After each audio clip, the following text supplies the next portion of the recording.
Halo sahabat klikinfo.id, jumpa kembali dalam program Bisan. Saat ini saya bertemu dengan seorang wanita yang peduli dengan pariwisata dan budaya di Indonesia. Langsung saja dengan Ibu Ina Zulkarnain. Apa kabar Ibu? Kabar baik. Mas Didi, bagaimana ya, kabarnya? baik juga. Oke, baik. Kemarin saya mendatangi sebuah acara tentang festival atau kompetisi batik anak-anak ya. Ajang Duta Kebaya dan Batik Cilik Indonesia. Ya, betul. Keren sekali, menarik itu. Artinya memperkenalkan batik ya ke anak-anak ya. Budaya ya. Batik dan kebaya. Betul. Nah, Ibu Ina sendiri apa sih yang membuat kepedulian terhadap batik atau budaya Indonesia bagi Ibu Ina ini? Oke, jadi saya cerita sedikit ya Mas Didi ya. Kebetulan saya dalam hal ini bagian dari kerja dalam satu organisasi ya. Wadah yang bernama Perpina, yaitu Perempuan Pemimpin Indonesia. Di mana di dalam Perpina itu kita mempunyai suatu tanggung jawab ya untuk bergerak atau mengerjakan kegiatan yang berhubungan dengan perempuan dan anak. Dan dalam hal ini kita bisa ambil dari bagian pendidikan, sosial, budaya, ya, pariwisata seperti itu. Nah, untuk event yang kemarin itu kebetulan saya ambil budaya ya, karena budaya ini juga bisa masuk ke pariwisata ya. Dan saya ambil untuk anak-anaknya Pak, gitu loh. Karena apa? Banyak teman-teman di DPP, di DPD dan DPC yang lainnya itu bergerak sama mungkin mengambil yang sosialnya, pendidikannya ya. Dalam hal ini saya mengambil budayanya tapi untuk anak-anak. Karena di Perpina ini kita bisa bergerak mengerjakan yang berhubungan dengan perempuannya atau anak-anaknya. Kenapa anak-anak? Karena untuk mengajarkan, memperkenalkan itu jangan tunggu sampai mereka sudah besar, yang sudah banyak dari luar masuk ya. Seperti contohnya kayak K-pop itu ya, gitu loh. Nah itu kan digemari ya. Sedangkan kita masih banyak ribuan ya budaya kita yang memang harus kita perkenalkan kepada generasi bangsa. Dan kalau itu nanti mereka sudah dewasa, SMP, SMA, kuliah, itu mereka sudah terkontaminasi ya gitu loh. Jadi mereka ini masih pure kan untuk usia dini ya, terutama SD gitu. Yang mana mereka dari sekarang itu harus memang benar-benar kita sebagai bangsa Indonesia punya banyak punya banyak ini ya budaya ya yang simple aja untuk yang dipakai kita sehari-hari ya, seperti kebaya dan batik gitu ya. Jangan dipakai hanya pada saat bahasanya tuh kondangan ya gitu loh ya, atau acara-acara resmi, wisuda. Sebenarnya ini bisa dipakai kok gitu loh. Contohnya acara ulang tahun ya, undangan anak-anak gitu. Kenapa sih nggak pakai bilang sama orang tuanya, aku mau pakai kebaya nih, batik gitu. Kan kayaknya lebih bisa membawa ya, membanggakan budaya kita melalui hal-hal seperti itu gitu loh. Itu sih Mas Didi. Iya, siap. Sebetulnya kalau kita bicara pariwisata itu global ya, artinya banyak. Pariwisata tidak hanya berbicara tentang pakaian ya, tapi lebih kepada bahasa. Ya, terus lebih kepada kuliner gitu kan. Karena memang kuliner di Indonesia ini cukup digemari juga di mancanegara loh Bu, ya kan. Ya, kebetulan kalau Bu Ina sendiri di Perpina lebih masuk atau membidangi apa? Untuk di Jawa Barat saya untuk bidang pariwisatanya ya. Kalau untuk di DPC-nya saya kebetulan ketua di DPC Depok ya. Dan dalam hal ini mungkin saya lebih kepada Jawa Baratnya ya, gitu loh. Saya ambil pariwisatanya.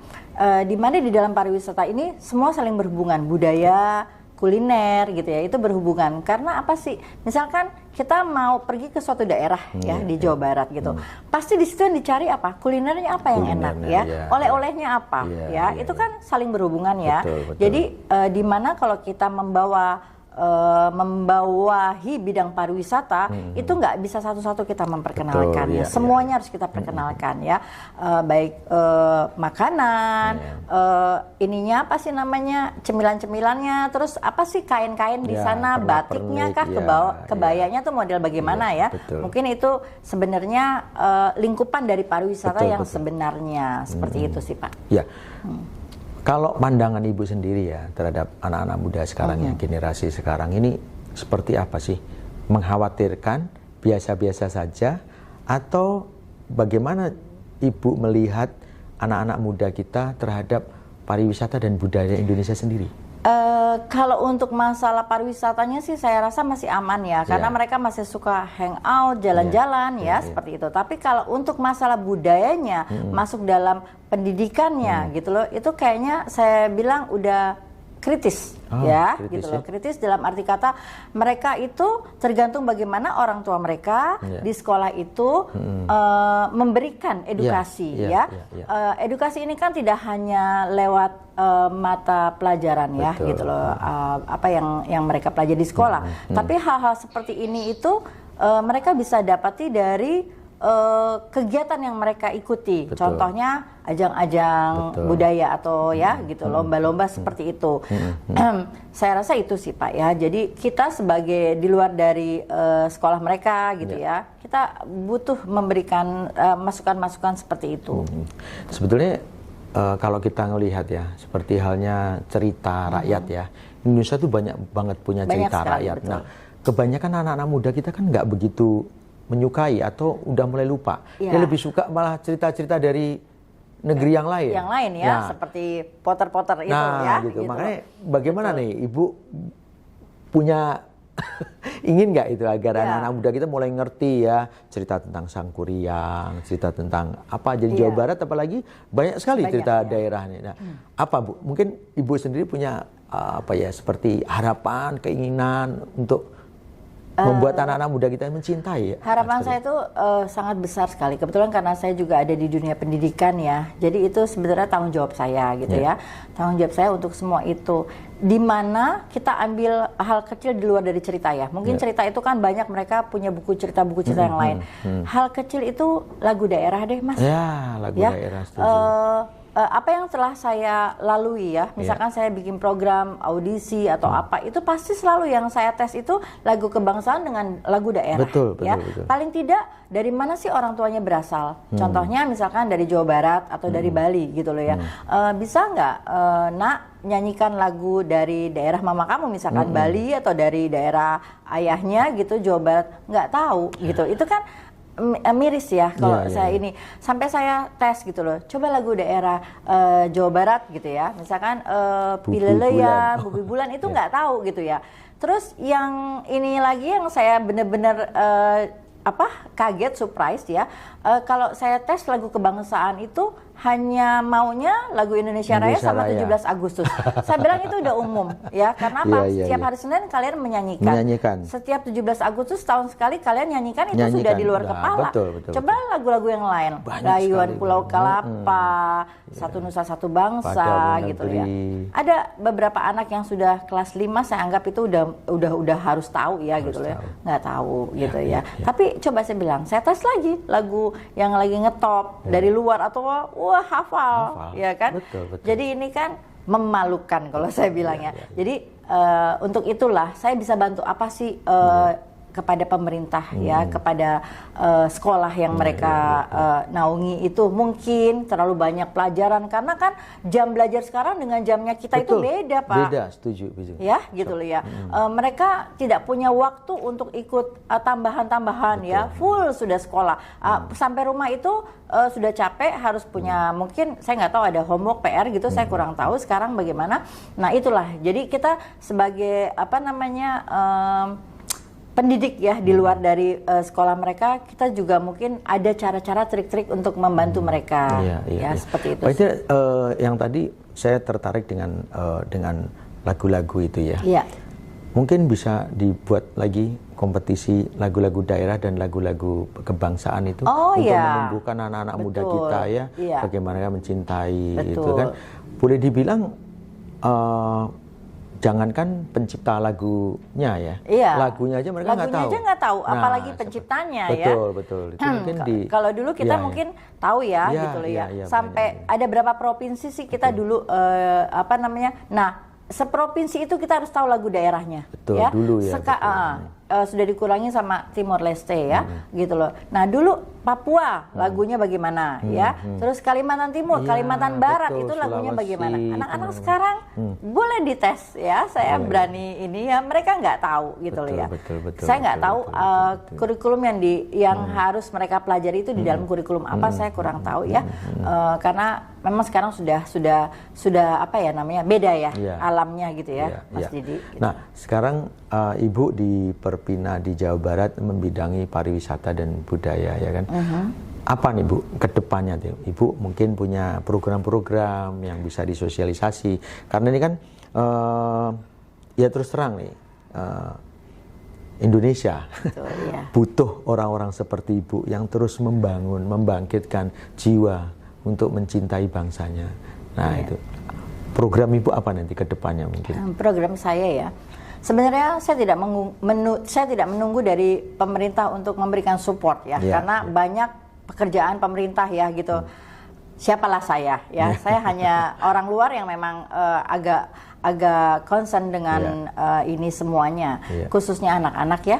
Jadi mungkin ada ajang-ajang yang akan kita buat ya, seperti itu yang membawahi Jawa Barat, karena berapa banyak kabupaten, berapa banyak daerah itu yang mungkin mereka tetangga tidak saling tahu apa itu ciri khas makanannya ya, tariannya apa, cerita rakyatnya apa. Padahal cerita rakyat itu legenda atau apa itu banyak ya. Contohnya misalkan Sangkuriang ya, Gunung Tangkuban Perahu ya, itu ada. Mau kita di luar itu percaya tidak percaya, tapi itu kan memang ada ya seperti itu. Atau nanti mungkin ada cerita tentang apa ya namanya, satu yang sebenarnya cerita itu banyak isinya itu ya mungkin mengandung filosofi untuk kita menjadi anak yang baik dari cerita itu, karena orang tua kita dulu selalu memberikan pengetahuan untuk anak-anaknya itu melalui cerita. Betul. Karena itu yang menarik ya.